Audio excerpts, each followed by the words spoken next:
Got a 1990 E150 351 Windsor with a E4OD transmission. This is how much fluid was in the pan when I dropped it. I've been going over this a few times.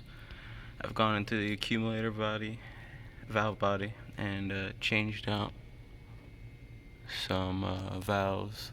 I went into the main body, changed out. It has a problem shifting the transmission. It's not getting into 3 or 4 gear right now. I came here to check this. It looks pretty aligned. It looks like you could align it slightly better.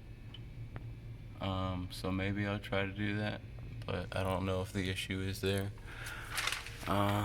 Took out the speed sensor in the rear differential, and this is what it looks like.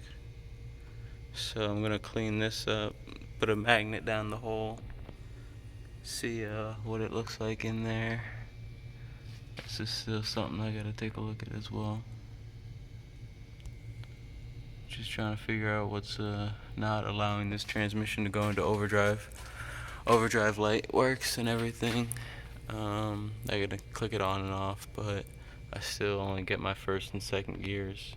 It just starts to rev up and like it's in neutral once you would expect it to shift from 2 to 3. So this is what I'm working on right now. This is where I'm at.